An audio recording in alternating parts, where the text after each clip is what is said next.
Hi, if you are thinking about buying a property in Bulgaria, considering it, or want to know more about buying a property in Bulgaria, then this clip is for you. You might learn something and you might not. So stick with me.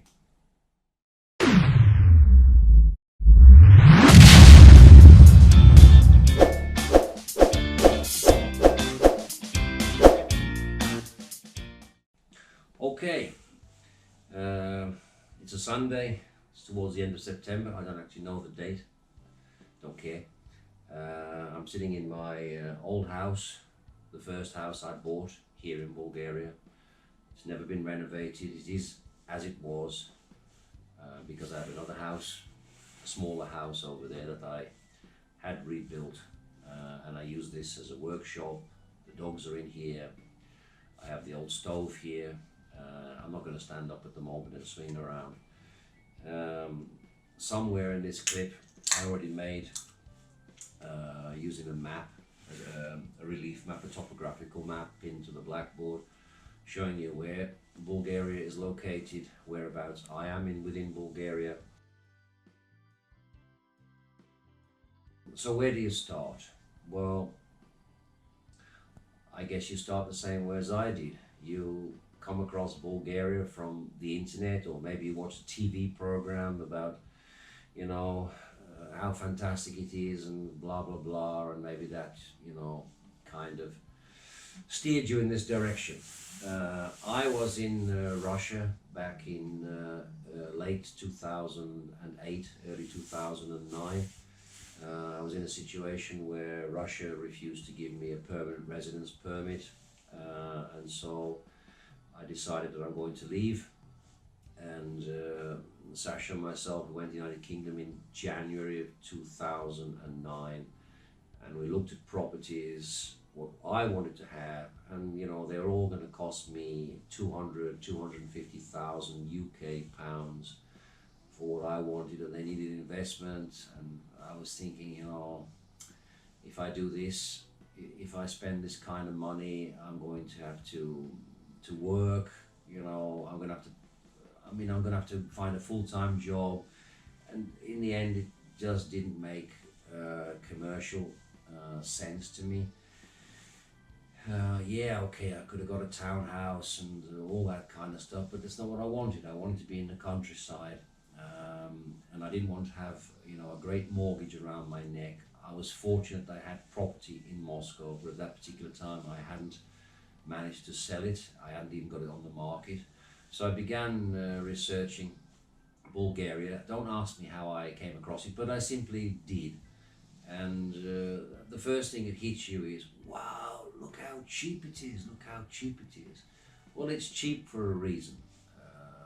I mean, don't get me wrong here. I am not complaining. I am contented, if not happy, with what I have got and where I am.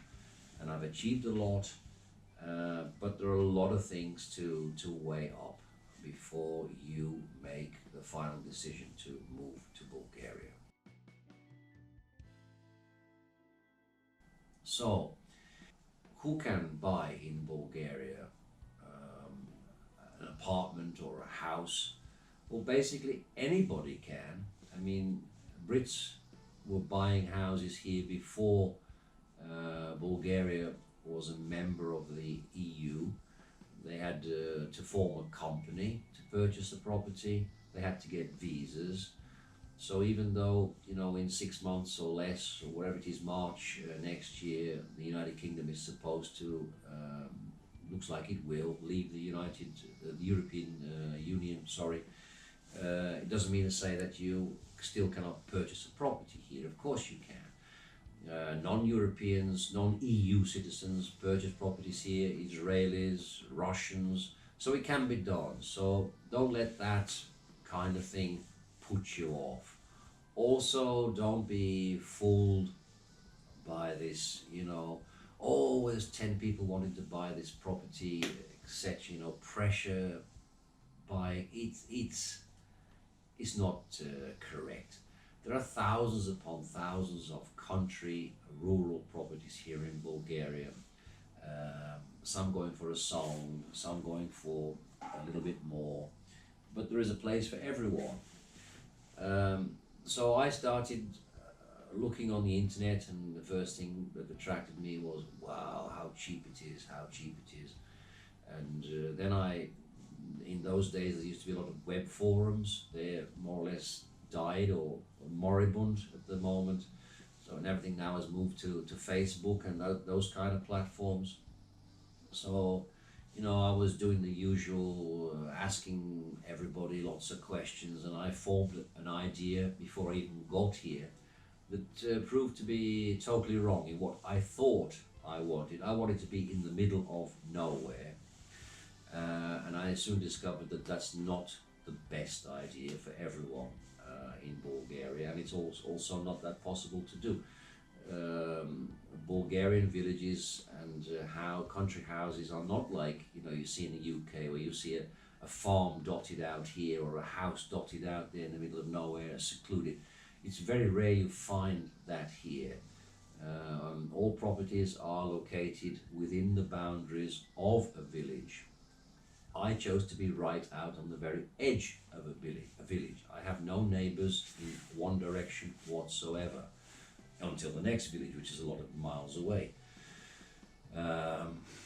Okay, so there are other places which are called villa zones. These are like what the Russians call the dacha zone. They were small houses that were built for rest and recuperation. Weekends, they didn't usually have electricity. They usually drew water from a wind mill, whatever you call it. Yeah, I guess a windmill. I can't remember the correct terminology. So those properties now are kind of well, they're available, but that's the only difference between a town and a village is the villa zones. I have a friend that lives in a villa zone up near Varna. It's very difficult for them to get, still here, the ones around Burgas, still very difficult for them to get macadam roads, and electricity is only just coming in the last few years, and there's a lot of things wrong with the infrastructure there. But whatever floats your boat. And cheers, I have a sip. So you do your internet research, you're asking lots and lots of questions, becoming a pain in the backside, I guess, because these questions are repeated and repeated, like I see now on Facebook, on the alternative living group. It's the same kind of thing, and you start to form an idea that I think I'll give it a go. So I said to Sasha, I'm going to go to Bulgaria. I'm going to see what it's like, and if it floats my boat, I'll stick with it. If not, I'll look to see where else we should go. So I arrived here in March the 17th of 2009. I rented a house in a village not far from Yambo. I rented it from, it was owned by a Scottish lady, and it still is. And so, I came from Moscow on the aircraft. I arrived in Sofia. I had people to meet me, transport me to the house, and it started from there. Sasha and myself were not married at the time, so she was on a visa regime. She could only spend up to 3 months in the country, so she would come and visit and stay, and we would drive around different parts of Bulgaria, stay in a hotel here, have a look here, have a look there. Okay, so what I should say is that I have no personal interests. I have nothing to gain here. I'm not a real estate agent. I'm not a realtor.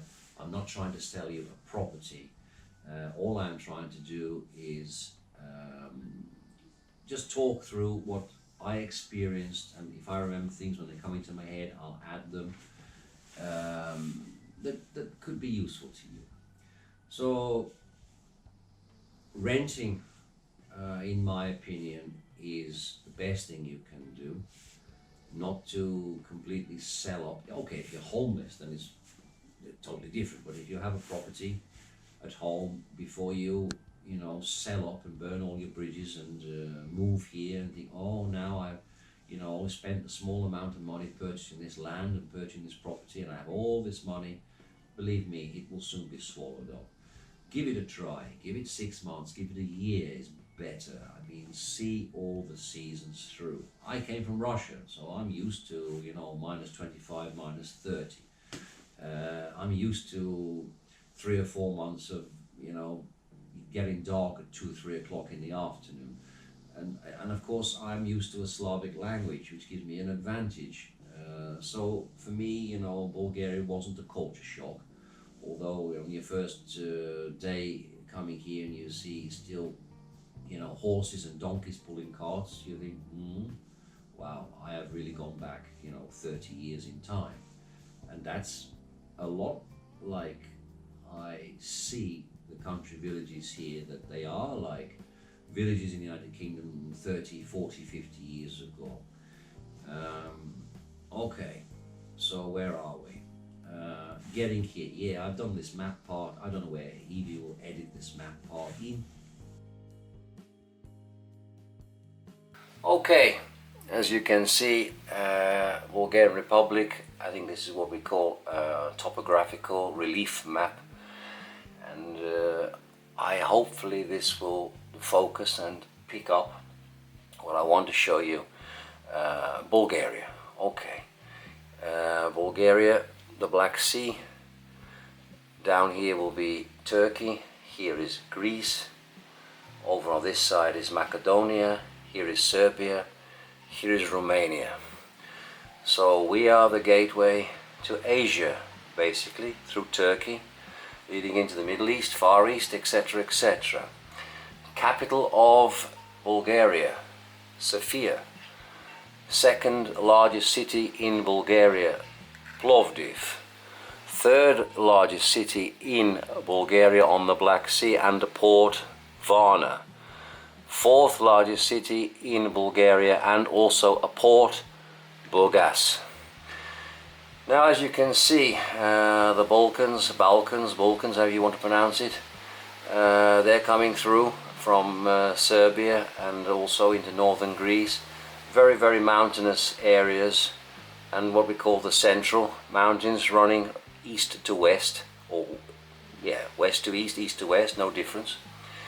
And this here is the river Danube, which forms most of the border as far as about Silistra in the northeast, and then cuts across, and the Danube goes out into the Black Sea. So you can see that these are very nice ski resorts, very nice places, very scenic. All these areas around here are ski resorts, but the main areas for growing are the more flatter areas on the Danube. This is the best first category of agricultural land, and the other area is running around here, and I'm actually located somewhere around here between Burgas and Yambo. Now, foreigners, Brits, Irish, are well spread out all over Bulgaria. There are people living in the Montana area, Vratsa, Svistov, that's difficult to pronounce, Ruse. They're pretty well spread out, but they tend to congregate in certain areas. Veliko Turnbull, the old capital, is very popular. The villages around there, many expats, Brits. Around the Yambo area, Elhova, which has got a mention on this particular alternative living site. Where else? Yeah, there are people dotted about all over the place. And also I have some friends up here in Dobrich, concentration of Brits there. But I would suggest that probably Veliko Turnbull and the Yambo areas are possibly the most popular too. Now, unless you want to live close to Sofia, or you want to live on the Black Sea, very close to the Black Sea, house prices around the rest of it, they tend to be more or less on an equal basis. Okay, around Plovdiv also, it is difficult to say, but I just wanted to orientate you what we like. And you know, when we first came here in 2009, we rented a property in a village not far from Yambol, and we were able to travel around as much as we wanted. We were up near to Tetoven and all these places, Entropole, and they were fantastic places. My wife said, Sasha said to me, "Oh, imagine waking up to this beautiful view in the morning." And I said, yeah, you know, but you know, it can be cut off up there for 3 or 4 months. Bulgaria is not like the United Kingdom. We don't have, in my opinion, you don't get helicopter rescue services, you know, for a car accident or whatever. We just don't have certain things. So think it through. It's great when you come here in the summertime, when you have nothing to do except sit in a cafe and sip a few beers. But winter is a totally different thing. Now, obviously, location, location, location, as the estate agents will say. If you're going to be in the foothills of these mountains up here, then you're going to expect more snow and colder temperatures. The sun rises in the east and sets in the west, and the sun gets lower during the winter months. So if you're on the wrong side of this mountain range, you might spend, you know, half of your day in darkness. Not complete darkness, but you won't get any sunlight. You'll only be in the shadow. You have to think all these things through. So, yeah, there are pluses and minuses. Population of Bulgaria, somewhere around 8 million officially, but I think there's only like about 6 million here. Because every time I speak to somebody in the village, they say, "Oh, my daughter's in the UK, oh, my son's in France, oh, my uncle's in," you know, they're everywhere. I think 2 million of them are outside of the borders. And what has happened is that, like, you know, in villages where I am, which were probably thriving communities years ago under communism, are now what they call dying villages. As soon as any youth reaches the age where they finish school and they can go, they go. They don't stay here. And so we're left with an aging population. You have villages. I have a friend living somewhere around Veliko Trnovo, and his village has 12 inhabitants. When I came here in 2009, my village had over 100. Now I think we're down to probably about 75, 80. We're dying villages. There are villages that are completely empty in Bulgaria. Okay, so all I wanted to achieve in this was to show you or indicate my aims, that they're not for any personal gain, it's just a sharing experience. And I wanted to just show you, you know, how mountainous Bulgaria is. And just to give you a rough idea, main communication links are running east to west. You have now a motorway all the way from Sofia that takes you through to almost to Burgas. You have another A road that runs across the top to Varna. It's not all motorway yet. The road is dangerous in my opinion, lots of accidents, fatal accidents. North to south transport by road, you have to cross these mountains. Some of them have to be closed for certain periods during the winter, or you need snow chains, and there are very few places where you can cross by train. My nearest town, Karnabat, being one of them. It's a north to south hub. So I hope this first part is interesting. Next part, we'll go and look at some houses. I'll show you how they're usually built, what you can expect, and give you some rough idea about money. So, over now for now.